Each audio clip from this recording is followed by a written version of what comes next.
Une centaine de combattants qui se sont rendus au FARDC il y a peu et qui sont cantonnés à la base militaire de Walikale traversent des conditions difficiles. Selon le député provincial et notable de Walikale, Prince Kiyangi, certains de ces combattants menaceraient même de quitter les camps de cantonnement suite à leur non prise en charge.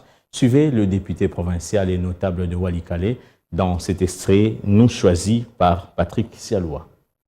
Beaucoup plus, c'est l'engagement de l'État congolais. Parce que même quand l'état de siège a été proclamé, les administrateurs des territoires installés, ils ont lancé le processus de réduction. Et je compte plus ou moins plus de 3 groupes armés actifs dans le Walikale qui se sont rendus. Ils ont même amené certains de leurs éléments ainsi que des armes et munitions. Et tous ces éléments se trouvent être basés à la base militaire de Biroué, toujours dans le Walikale. Mais quand vous vous rendez à Biroué, vous allez constater que ces gens sont abandonnés. En tout cas, leur triste sort. Quand vous y passez, ils vous voient, ils commencent à vous demander, vous solliciter des aides. Ils sont devenus comme des mendiants. Et nous avons appris que déjà certains commençaient déjà à quitter la base militaire parce qu'ils n'ont rien. En fait, ils sont presque abandonnés à leur triste sort. Que donc, si l'État congolais ne prend pas toutes ses responsabilités en main, même si on engageait un tel processus à Nairobi, ça va toujours capoter.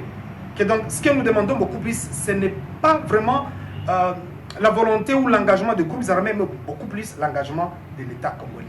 Que donc, s'ils ne sont pas encadrés, déjà dans leur cantonnement, ils constituent une menace contre les populations environnantes.